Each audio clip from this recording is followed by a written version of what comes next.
Real asking is not begging. It is not desperation. It is not a performance to prove your worth. Real asking is clarity. Real asking is calmness.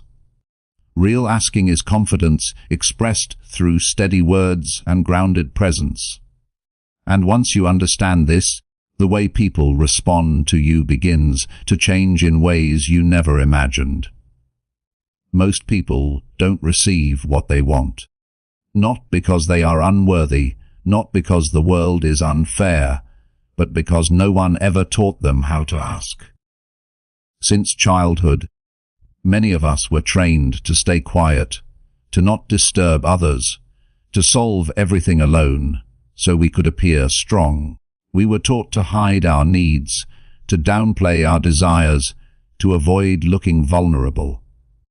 So when life requires us to speak up, we carry the weight of fear. The fear of rejection, the fear of judgment, the fear of looking needy, emotional, or weak.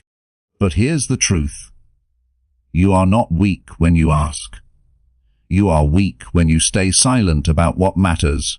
You are weak when you deny the help, guidance, or support that could change your life.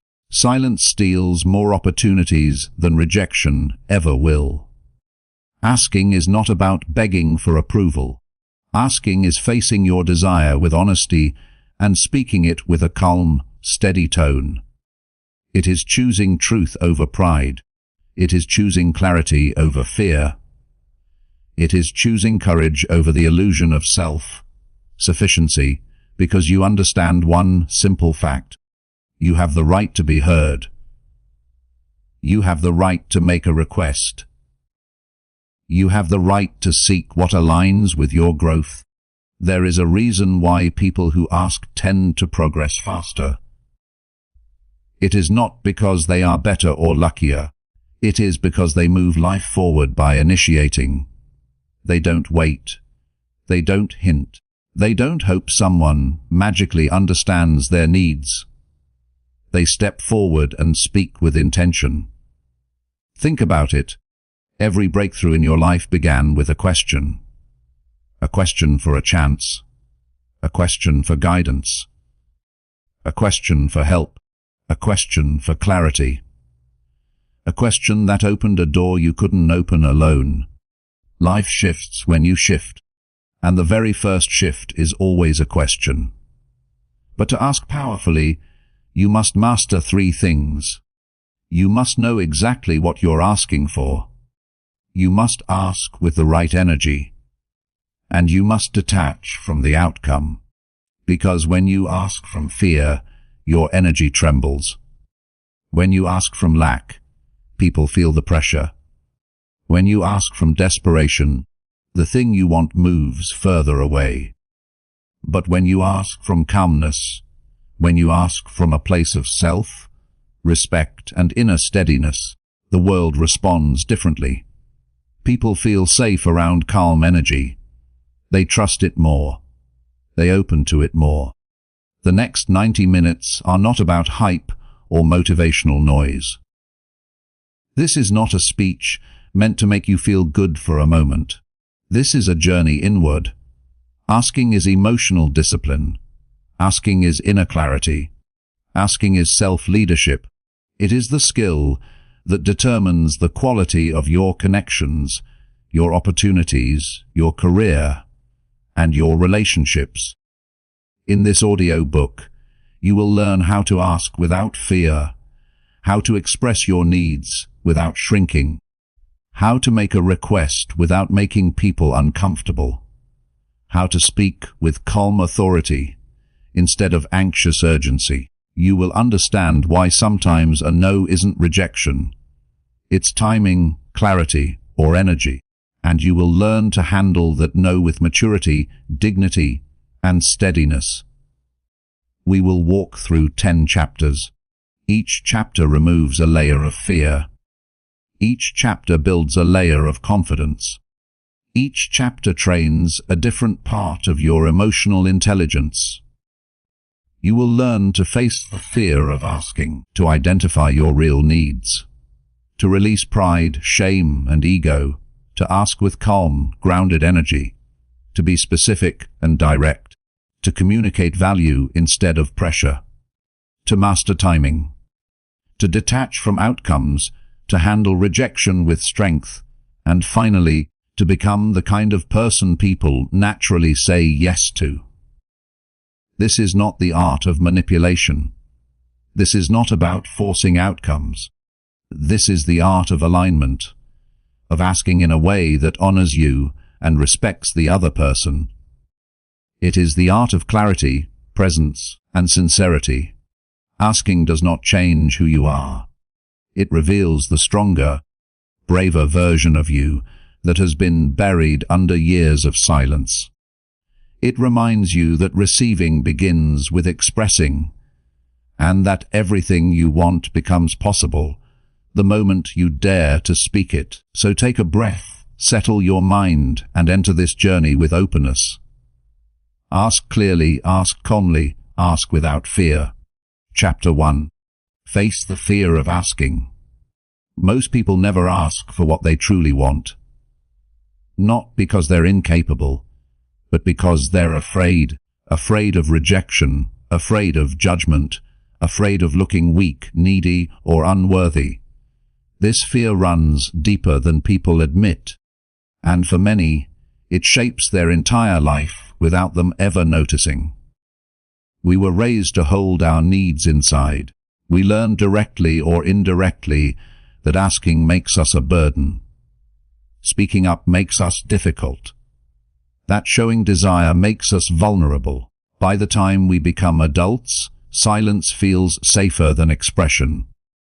Avoidance feels safer than honesty. Holding everything in feels easier than risking a moment of exposure. But silence steals more opportunities than rejection ever will. You know this truth. You've felt it. You've lived it. There's something you want, something real, something meaningful. Yet, when the moment arrives to ask for it, your nerve collapses, your voice weakens, your mind spirals into imagined consequences. You picture someone frowning, someone dismissing you, someone saying no, and you retreat before the moment even begins.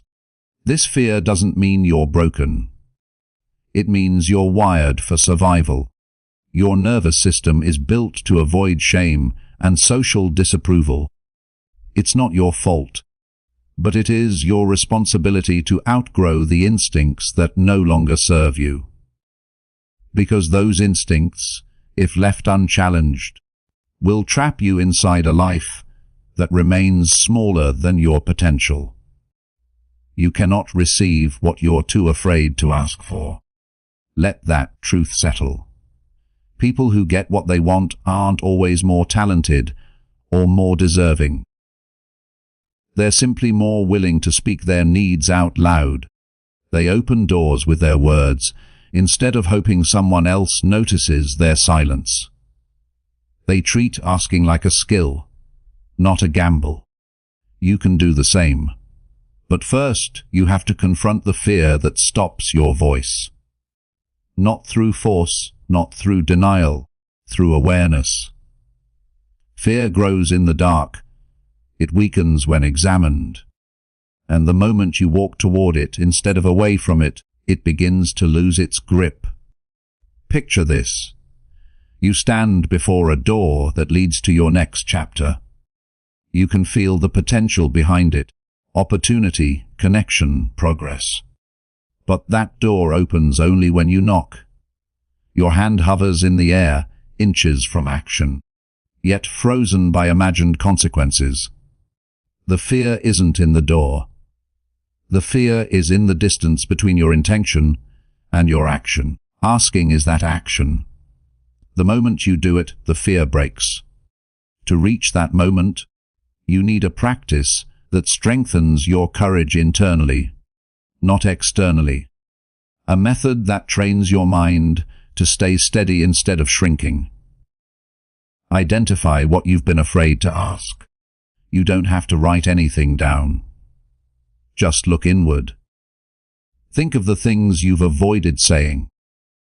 Think of the needs you've hoped someone else would magically understand. Think of the opportunities you let pass because you convinced yourself, maybe later. Clarity begins the moment you stop running from your desires. Ask for one small thing today.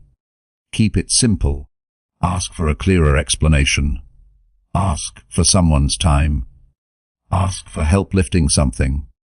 Ask for a minor adjustment, a small preference, or a tiny favor. The goal isn't the request. The goal is the act of asking. Every small ask builds emotional tolerance. Every small ask teaches your nervous system that vulnerability is survivable. Every small ask strengthens your voice for bigger moments ahead. Notice your physical reactions. Instead of obeying them before you ask, pay attention internally. Does your chest tighten? Does your breath shorten? Does your mind rush? Does your body tense as if danger is near? These reactions are old patterns, not present threats. When you observe them instead of obeying them, you reclaim control from your fear. This is how courage is built. Not from eliminating fear, but from moving anyway. As you practice, remember that asking will never feel completely comfortable, and it doesn't need to. Comfort is not the goal. Growth is. People waste years waiting for a moment when asking won't feel scary. That moment doesn't exist. What exists is the choice to act despite fear, to choose your future over your fear, your voice over your silence, your possibilities over your imagination of rejection. You deserve a life where your needs have a voice. You deserve relationships where your feelings matter. You deserve opportunities that open because you step toward them. And this chapter is the first step. Let yourself imagine a life where asking is natural, not terrifying. Imagine relationships where expressing your needs earns respect instead of judgment. Imagine walking into conversations with quiet confidence instead of silent hesitation. Imagine doors opening simply because you knocked. This isn't fantasy. It's what happens when you face the fear that has ruled you for so long. You don't need to be fearless. You just need to be honest. Honest about what you want. Honest about what you feel. Honest about the simple truth that asking is not weakness. It is self-respect in motion. And when the fear rises, as it always will, remind yourself, fear is not a stop sign. Fear is a doorway. Walk through it. Fear fades when you face it. Chapter 2. Know what you're really asking for. You cannot ask clearly if you do not know what you truly want. And most people don't actually know. They think they do. They believe their desires are obvious. But when they look deeper, what they want on the surface is rarely what they need underneath.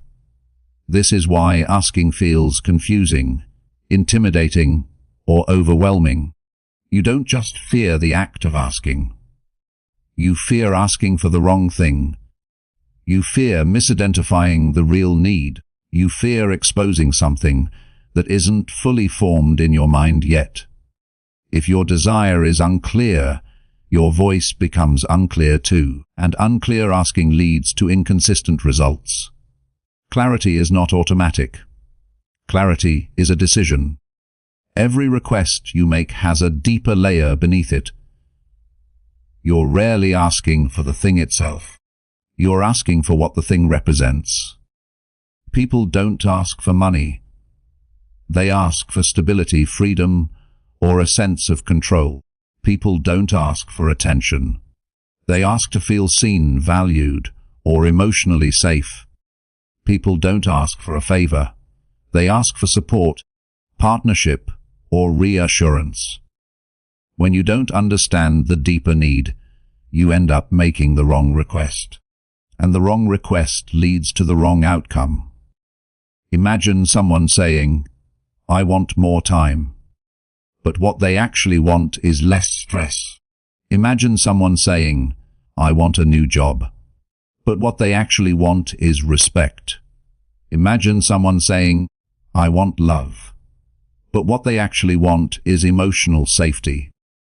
If you misunderstand your own desires, you will communicate them in the wrong direction. This is why inner clarity is the foundation of powerful asking. You cannot articulate what you cannot identify. Before you speak to others, you must be willing to speak honestly to yourself. Clarity feels uncomfortable at first, because it asks you to remove the excuses, stories, and illusions that hide your real motivations. You must look at the need beneath the want. And that requires honesty many people avoid. But clarity is liberation. Clarity gives direction. Clarity makes asking simple, direct, and confident. Picture yourself walking into a store. If you say, "I want something nice," the salesperson can't help you. If you say, "I'm not sure, maybe something interesting," the confusion continues. But the moment you say, "I want this specific thing for this specific reason," everything becomes easy. Life is the same way. People aren't mind readers. They don't know what to give you if you don't know what to ask for. Vague asking creates vague outcomes. Precise asking creates precise results. The good news is this: clarity can be trained. It is not a gift. It is a skill. Practice. Name the desire, then name the need. Think of something you want to ask for. Then go one level deeper. What emotion sits underneath that wanting? Are you asking for convenience? Or are you asking for support? Are you asking for approval? Or are you asking for partnership? Are you asking for control? Or are you asking for relief? When you know the deeper layer, you know the real request. Practice. Remove the story and stay with the truth. Many people attach long explanations to their desires. They justify. They apologize. They hide the truth under layers of extra words. But truthful asking requires simplicity, not storytelling. Ask yourself, what is the truth beneath this request? Then say that truth directly, calmly, confidently. No excuses, no over-explaining, no performance, just clarity. Practice. Make your request one sentence, not a monologue. Confusion hides inside long sentences. Clarity lives in short ones. If you struggle to ask for something in one sentence, you're not clear enough. If you need paragraphs to explain your desire, you don't yet understand it. One sentence forces focus. One sentence forces precision. One sentence reveals the truth. When your request becomes clear to you, it becomes clear to the world. Practice. Separate what you want from what you think you're allowed to want. This is where many people get stuck. They adjust their desires to be reasonable. They aim lower to avoid disappointment. They convince themselves that wanting too much is embarrassing. But there is a difference between unrealistic expectations and suppressed desires. And many people confuse the two. Your desire doesn't need permission. It needs expression. When you downplay what you want, you are not being humble. You are being dishonest with yourself. Clarity means telling the truth about what you want. Even if it scares you, even if it feels big, even if you fear someone will judge you for it. If you cannot admit your desire to yourself, you will never be able to ask for it from anyone else. Practice. Test your clarity by imagining the outcome. Ask yourself, if I receive exactly what I'm asking for, will it give me what I actually need? If the answer is no, then you're asking for the wrong thing. If the answer is partly, then the request needs refinement. If the answer is yes, then the path becomes clear. This simple test prevents miscommunication, disappointment, and confusion on both sides. The clearer you are with yourself, the easier asking becomes. The easier asking becomes. The easier receiving becomes. When you know what you truly want, fear begins to shrink because clarity gives confidence. Clarity removes hesitation. Clarity eliminates the shaky energy that makes asking feel risky. You stand taller. Your voice stabilizes. Your presence strengthens and people feel that shift. They respond differently when your request carries purpose instead of uncertainty. They trust your intention. They understand your direction. They can give you what you actually need. Everything changes when your desire becomes unmistakable. What am I really asking for? What need sits beneath my request? And does my request match my real desire? These questions are the heart of this chapter. Powerful asking begins with powerful understanding. You cannot ask for the right thing if you are confused about the truth inside you. Clarity is not dramatic. Clarity is not emotional chaos. Clarity is quiet. Clarity is steady. Clarity is precise. And when you speak from that place, people listen differently. They respond differently. They trust you differently because you finally trust yourself. You receive more when you ask for the right thing. Chapter 3. Remove pride, shame, and ego. The greatest barrier to asking is not fear, it is pride. The second barrier is shame, and the third is ego. These three forces sit quietly inside you, shaping your choices without making a sound. Pride whispers that you should handle everything alone. Shame tells you that your needs make you weak. Ego convinces you that asking is beneath you. Together they form a wall that separates you from the support, connection, and growth you deserve. Most people avoid asking not because the task is difficult, but because these inner forces distort their perception of what asking actually means. Pride says, if I ask, I lose status. Shame says, if I ask, I reveal too much. Ego says, if I ask, I give others power over me. But none of these messages are true. They are emotional illusions created by old wounds, old experiences, and old beliefs you've never questioned. Pride protects your image, not your well-being. Shame protects your secrets, not your future. Ego protects your identity, not your growth. These forces keep you small. They keep you silent. They keep you from forming deeper connections with the people who could help you, guide you, or support you. They convince you that self-reliance is strength, even when it becomes self-sabotage. There is a moment in every person's life when pride becomes too heavy to carry, when shame becomes too loud to ignore, when ego becomes too fragile to maintain. That moment is usually when life finally forces you to confront the truth. You cannot grow without letting yourself be seen. Asking is not a sign of weakness. Asking is a sign of self-respect. Picture someone drowning in deep water, but refusing to call for help. They try to stay afloat while insisting, "I'm fine." Their pride tells them that admitting struggle is failure. Their ego tells them that needing rescue is humiliating. Their shame tells them that asking for help would expose their limits. And so they sink slowly, quietly, unnecessarily. Now picture the same person lifting their head, raising their hand, and calling out. That moment of honesty becomes the reason they survive.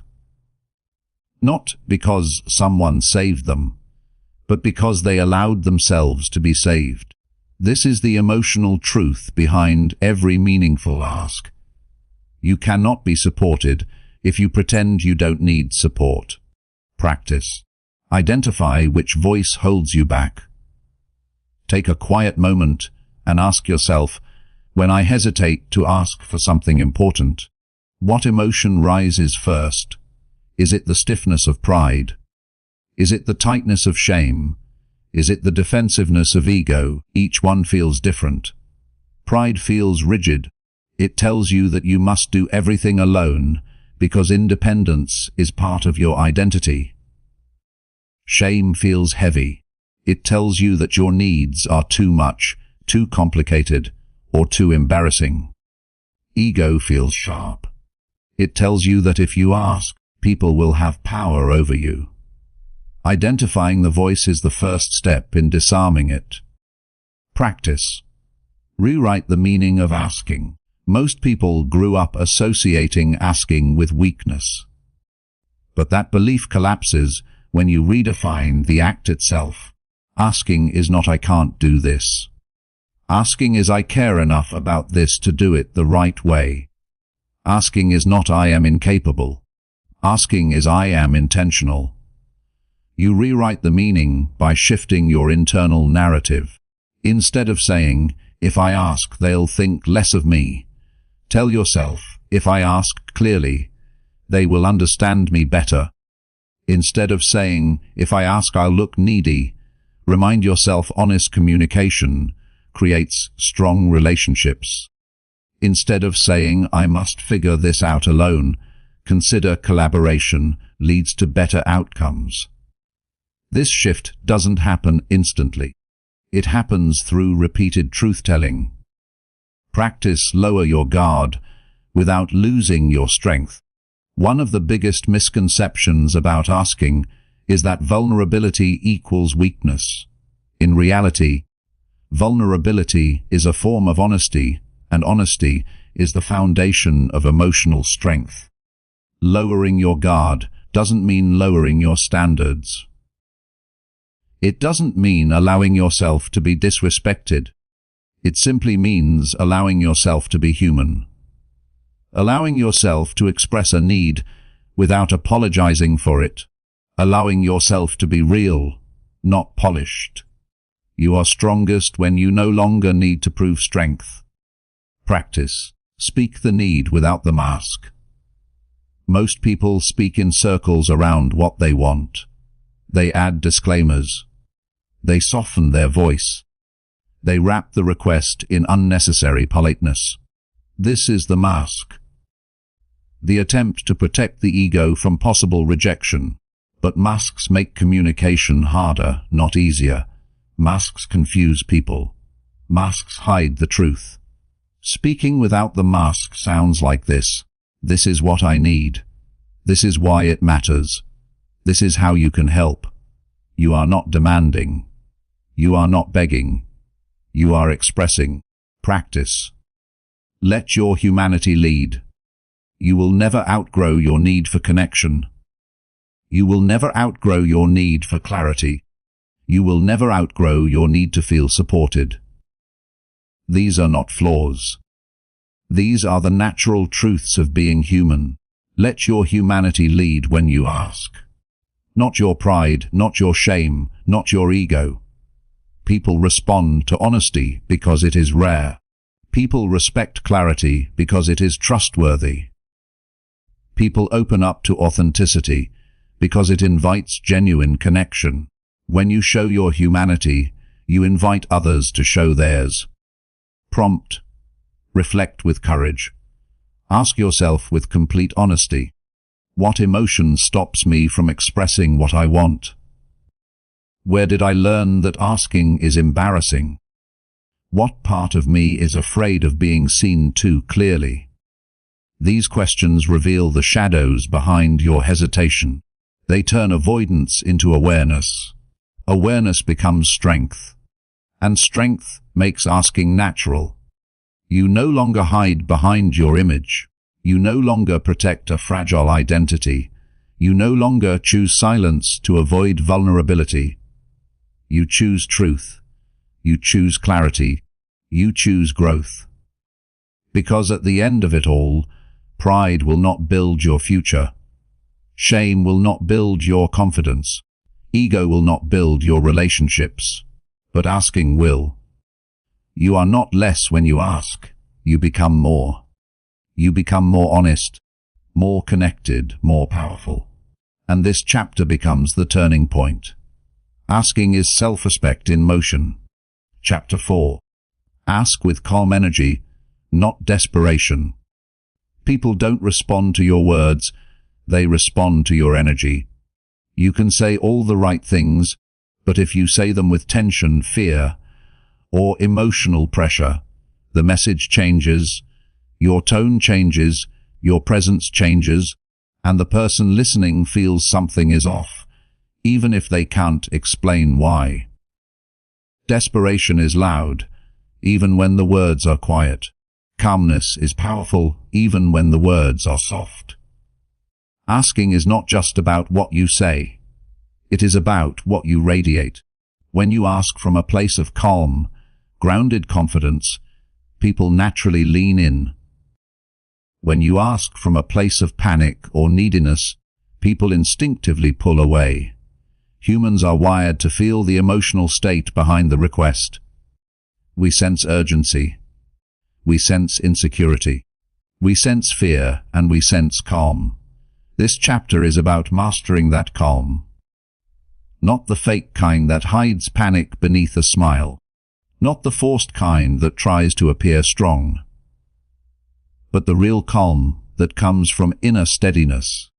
A calm that allows you to ask without shrinking, without clinging, and without performing. Calm energy is confidence. Desperate energy is pressure. And no one responds well to pressure. Every time you ask for something, the emotional temperature of the moment shifts. If your energy spikes with need, the other person feels responsible for your emotional stability. They feel trapped. They feel obligated. They feel like saying yes would mean carrying the weight of your emotions. That's why desperate asking pushes people away. Not because the request is wrong, but because the energy is heavy. Calm asking, on the other hand, feels light. It feels intentional. It feels respectful of both sides. When your voice is steady, your posture relaxed, and your request grounded, people feel safe enough to respond honestly. You're not forcing them. You're not clinging to them. You're not depending on them for emotional survival. You're simply expressing a need with confidence. Picture two versions of the same moment. In the first version, someone rushes in, speaking too fast, shoulders tense, eyes darting. Their voice wavers, and the request pours out like a plea. The listener immediately feels uneasy. Not because the request is unreasonable, but because the energy carries urgency and fear. Now picture the second version. The same request, but spoken slowly. Steady breath, clear tone, relaxed shoulders, grounded presence. The listener feels respected, not pressured. They feel invited, not cornered. The difference is not the words, the difference is the energy. Practice. Slow down before you speak. When you feel the urge to ask for something, pause. Take one slow breath, then another. Let your shoulders drop. Let your jaw soften. Let your mind settle. Calmness is physical before it becomes emotional. Your body teaches your voice how to sound. A single slow breath can turn desperation into clarity. Practice. Remove emotional weight from your request. You don't need to perform. You don't need to justify excessively. You don't need to signal that your happiness depends on the answer. State your request simply, clearly, and without emotional attachment. This is what I'm asking. This is why it matters. This is what it helps accomplish. The less emotional weight you place on the moment, the more comfortable the other person feels responding. Practice. Focus on presence, not perfection. Many people try so hard to say the perfect words that they lose sincerity. Their mind races. Their voice tightens. Their energy becomes chaotic. Presence matters more than perfection. When you are fully present in the moment, grounded, aware, relaxed, you naturally communicate with strength and clarity. You no longer chase the perfect script. You simply express the truth. Practice. Ask from wholeness, not lack. Before you speak, check your energy. Are you asking because you are afraid? Are you asking because you feel incomplete? Are you asking because you want reassurance? Or are you asking because the request is aligned, clear, and meaningful? When you ask from lack, your request carries anxiety. When you ask from wholeness, your request carries confidence. Wholeness is not perfection. Wholeness is self-respect. Practice protect the other person's emotional freedom. This is the secret few people understand. People say yes more often when they feel free to say no. If your energy communicates that you will collapse, panic, or fall apart if they decline, you remove their emotional freedom, and people resist that.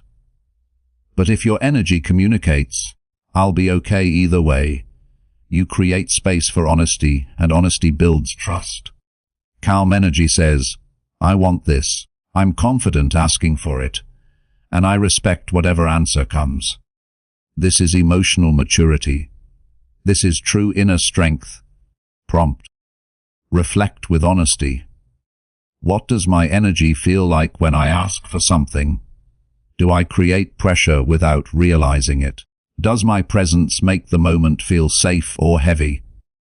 These questions require courage. They ask you to examine not just your words, but your embodiment, not just your request, but your energy.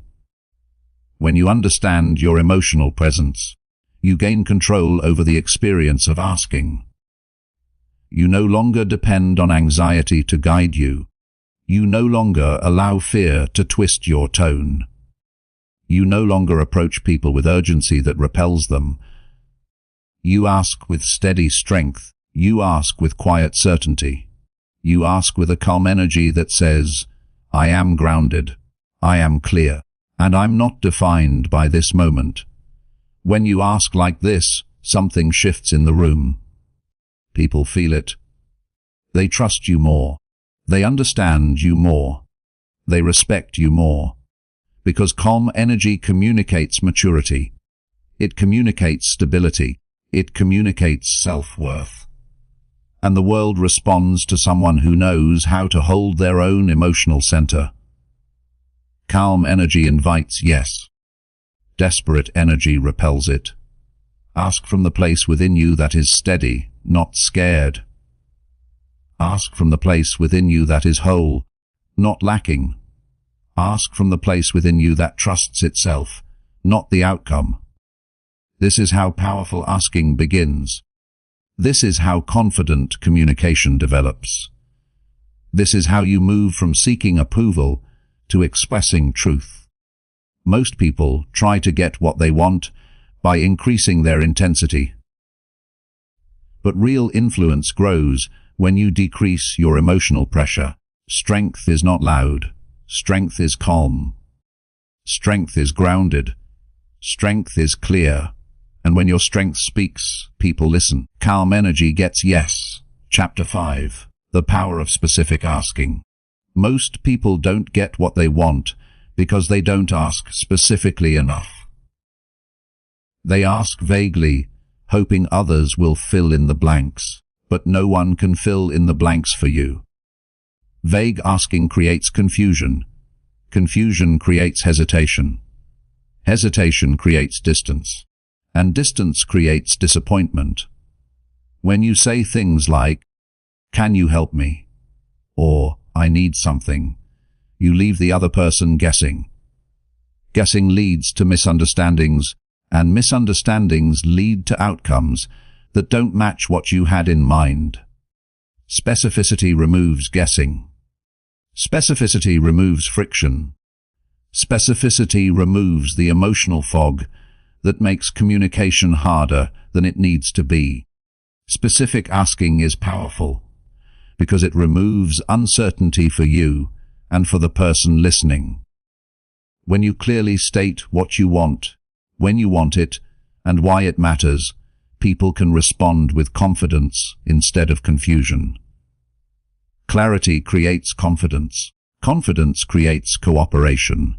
This applies to every area of life. Work, relationships, collaboration, support, opportunities. People want to help you, but they need guidance. They need direction. They need to understand exactly what success looks like. Imagine someone asking you, "Can you help me with this project?" Your mind immediately raises questions. What exactly do they need? How long will it take? What role should I play? What does help mean to them? Now, imagine someone saying, "Can you review this document for grammar and send feedback by 3 p.m.? You understand immediately. You know the task. You know the expectation. You know the timeline. Specific asking eliminates friction. Vague asking creates it. Picture a spotlight shining on a dark stage. The brighter and narrower the beam, the clearer the focus. The dimmer and wider the beam, the more everything blurs together. Specificity is the spotlight that sharpens the moment. The human brain likes clarity because clarity reduces cognitive load. When your request is specific, the listener doesn't have to decode, interpret, or assume anything. They simply respond. That makes everything easier for both sides. Practice. Define the exact request before you say it. Before you speak, ask yourself, what exactly am I asking for? What does the final result look like? What action do I want them to take? If you cannot answer these questions clearly, you are not ready to ask. Because if you are unclear with yourself, you will be unclear with others. Specific asking begins inside your mind before it becomes words. Practice. Keep the request short, direct and concrete. Specific asking uses simple language, not long explanations. Say what you need in clear terms. I need, I want.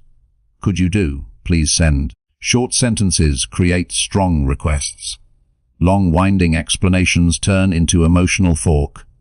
Clarity is simplicity. Simplicity is strength. Practice. Communicate the timeline.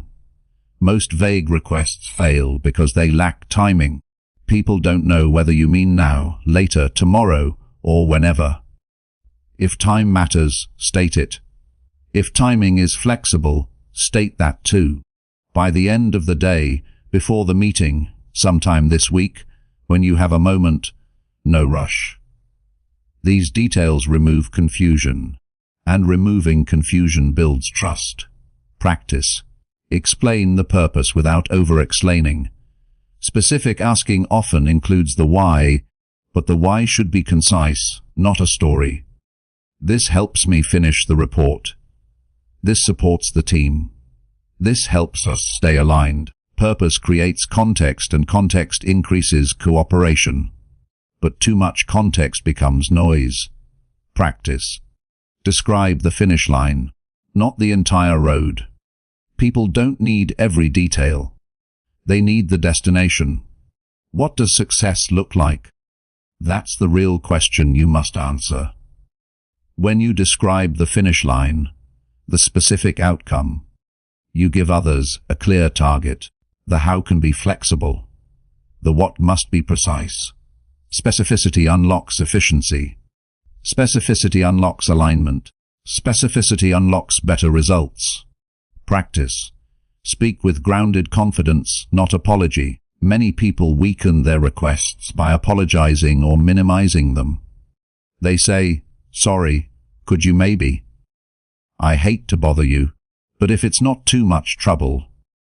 These phrases dilute clarity. They diminish confidence. They transform simple requests into emotional puzzles. Specific asking is not demanding. It is not aggressive. It is not controlling. It is neutral clarity expressed with respect. The tone is, this is what I need. This is when I need it. And thank you.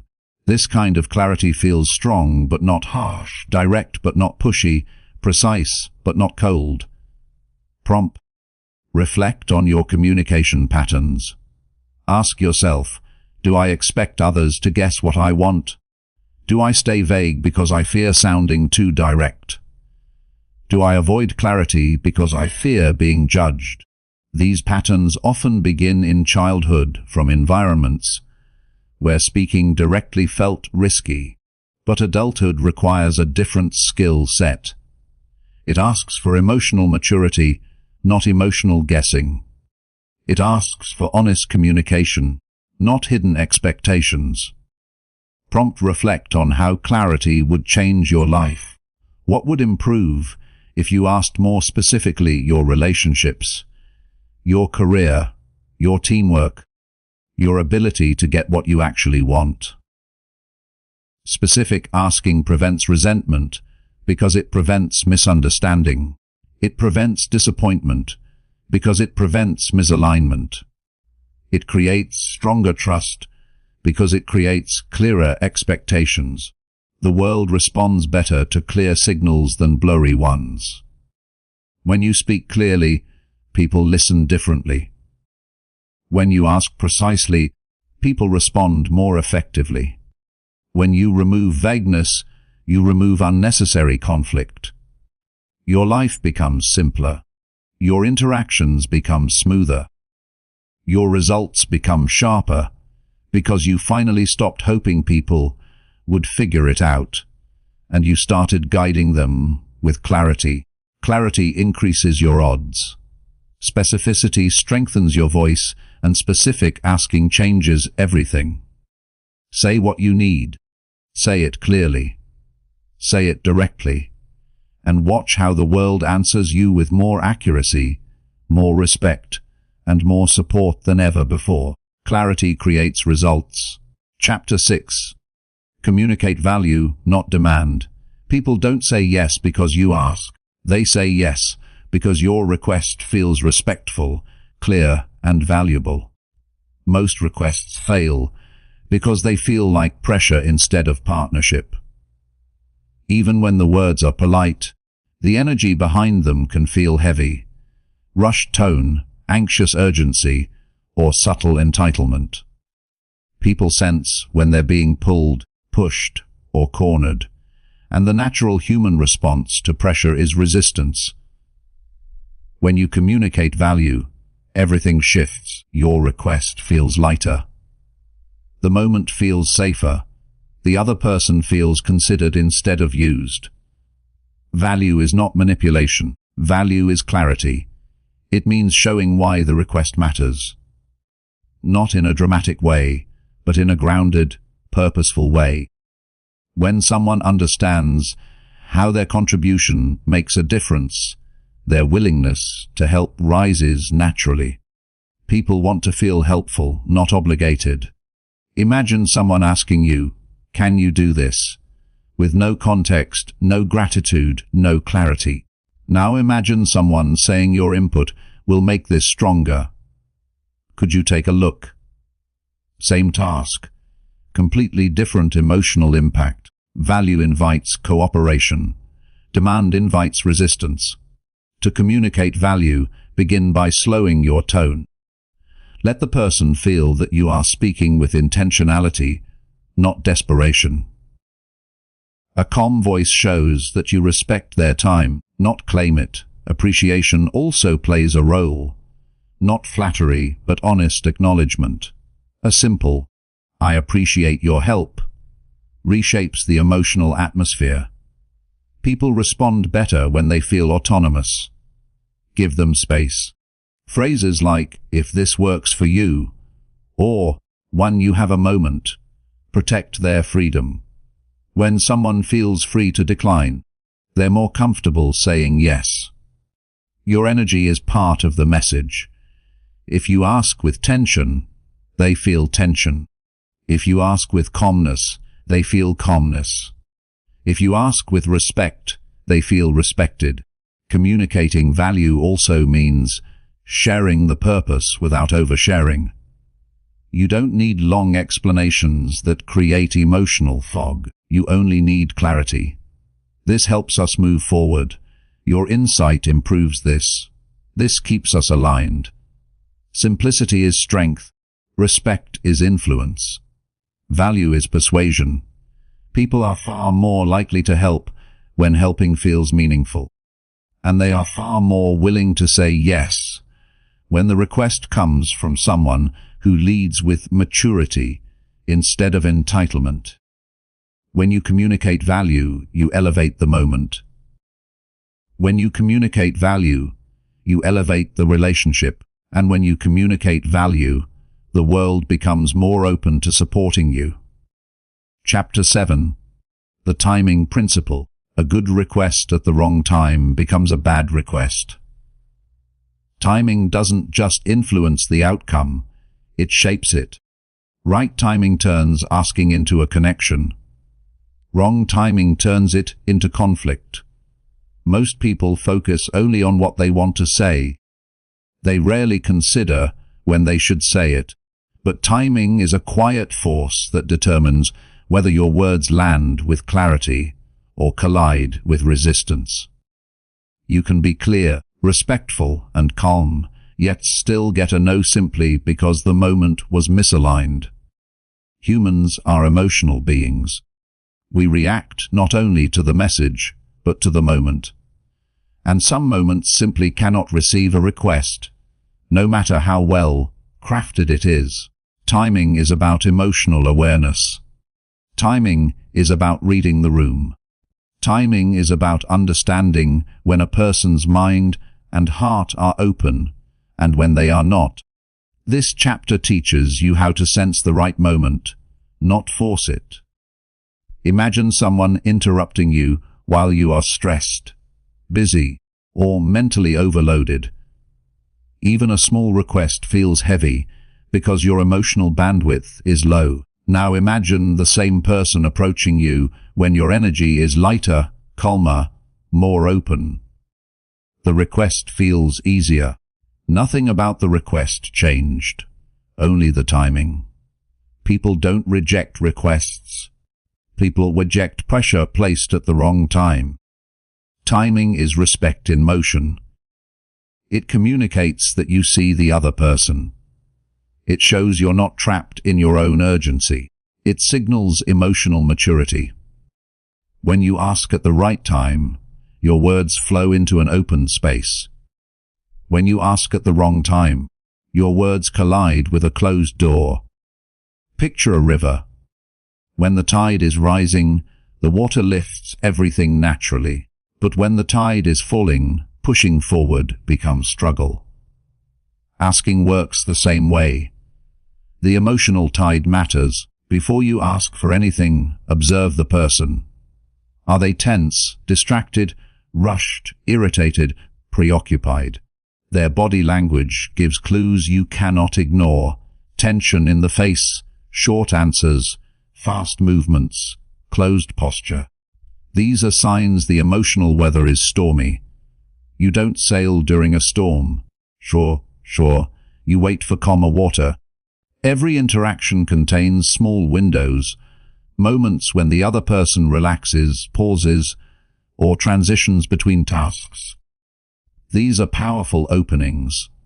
People are more receptive when they have just finished something, not when they are deep in the middle of it. After a meeting, between tasks, during a break, in a natural lull in the conversation. These windows matter more than most people realize. Many people ruin their chances by pushing at the exact moment someone is closing off emotionally. Forcing a request does not speed up an answer. It slows down trust. When you sense resistance, step back, not forward. Pausing is not weakness. Pausing is strategic maturity. You don't lose power by waiting. You gain influence by respecting timing. A soft starter opens the emotional space gently. A harsh starter slams into the other person's attention. Soft starters sound like, "Is this a good moment? When you have a minute, I'd like to ask something. Let me know if now works." These statements protect the other person's autonomy, which increases their willingness to engage. If someone is calm, match calm. If someone is energized, match energy, but stay grounded. If someone is moving fast, slow yourself even more. They need anchoring, not more speed. Matching pace builds connection. Rushing over someone's emotional rhythm breaks it. The more important the request, the more important the timing. Asking during emotionally unstable moments leads to emotionally unstable answers.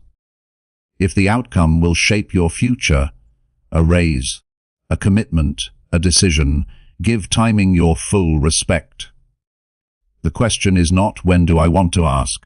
The question is, when is the moment most supportive for both of us? That is emotional intelligence in practice. Sometimes the moment is simply wrong. You can sense it. The energy is off. The space is tight. The person is distracted or drained. In those situations, protecting the relationship matters more than forcing the ask. A delayed request can still succeed. A poorly timed one can damage trust. Timing is not defeat. Timing is strategy. Ask yourself, do I rush my requests because of my own anxiety? Do I ignore emotional cues because I'm focused on my needs? Do I speak before sensing whether the moment is open? Awareness reveals the habits that sabotage your communication. Think about the arguments that could have been avoided if timing had been better. Think about the opportunities that slipped away because urgency overshadowed awareness. Think about the clarity you could invite into your relationships simply by choosing the right moment to speak. Good timing is not luck. Good timing is observation. Good timing is patience. Good timing is mastery. Right timing opens doors that force cannot. When you respect the moment respects your request. Chapter 8. Ask without attachment to the outcome. The moment you cling to the answer, you lose your power, because asking is strongest when it stands without fear of the outcome. Most people don't struggle with the words. They struggle with the emotional grip behind those words. They ask with pressure, hoping for certainty, needing a yes to feel validated. But when your sense of worth depends on the answer, you place your confidence in someone else's hands. And that is where asking becomes weakness instead of strength. Detachment is not indifference. Detachment is emotional freedom. It means you can want something without needing it to define you. You can express your desire without losing balance. If the answer goes the other way, you remain whole regardless of what comes back to you. When you cling to outcomes, your energy grows tight. Your voice shifts. Your presence becomes heavy. People feel the weight of your expectation, and instinctively they pull away. Not because they don't care, but because no one responds well to pressure. Attachment makes your request sound like a plea. Detachment makes it sound like clarity. Imagine holding something fragile in your hand. If you squeeze too hard, it breaks. If you hold it gently, it remains intact. Asking works the same way. Grip the outcome tightly, and the interaction becomes strained. Hold it lightly, and the moment stays open. Before asking for anything important, check your energy. Are you asking to express clarity or to avoid insecurity? Are you speaking from groundedness or fear of rejection? Are you open to truth or trying to control the response? The truth is simple. If a no destroys you, you are never asking. You are begging for approval. A grounded person can ask boldly and stay steady afterward. They can hear yes with gratitude and no without collapse. They can stay centered, whether the world agrees with them or not. This steadiness makes people trust you more, not less. When you detach from the result, your communication becomes cleaner. You stop over-explaining. You stop performing. You stop clinging. Your presence becomes calm, confident, direct. And people respond better to someone who doesn't place emotional weight on their answer. Detachment invites honesty. Attachment pressures dishonesty. When someone feels you can handle the truth, they speak openly. When they feel you can't, they soften, avoid, or retreat.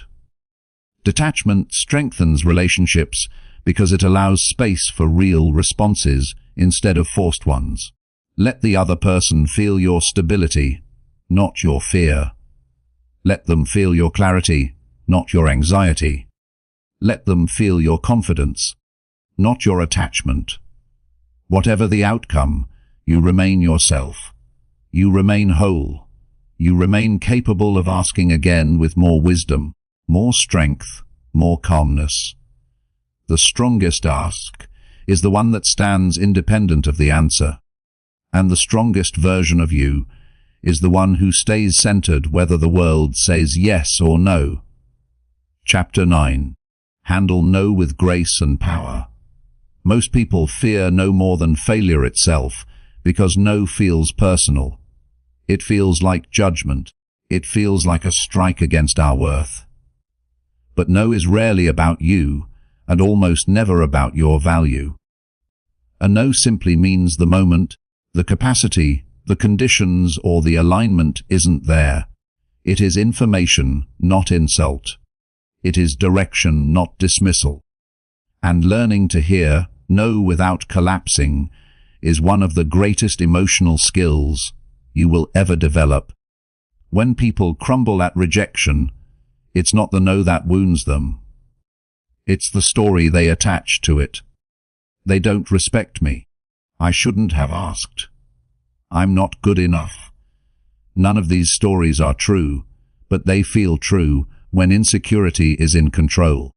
Emotionally strong people respond differently. They pause. They breathe. They stay grounded. They let the moment be neutral.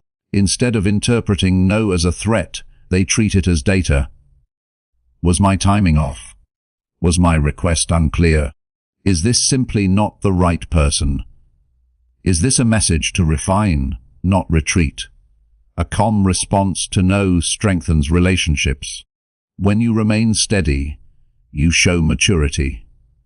You show that you do not collapse under pressure, and you show that you respect the other person's boundaries. This builds trust, and trust is the foundation for future yeses. Picture two versions of you. One hears no and tightens. Voice shaky, emotions rising, defensiveness awakening. The other hears no and stays composed. Steady tone, open body language, calm acknowledgement. The second version is the one people respect. The second version becomes someone others feel safe being honest with. When you react poorly to no, people begin avoiding real conversations with you. They feel they must tiptoe around your emotions. They say yes reluctantly or hide their true feelings. But when you handle no with grace, you invite honesty. You invite clarity. You invite deeper connection. Grace is not weakness. Grace is emotional precision. It means you don't allow temporary disappointment to shape your identity.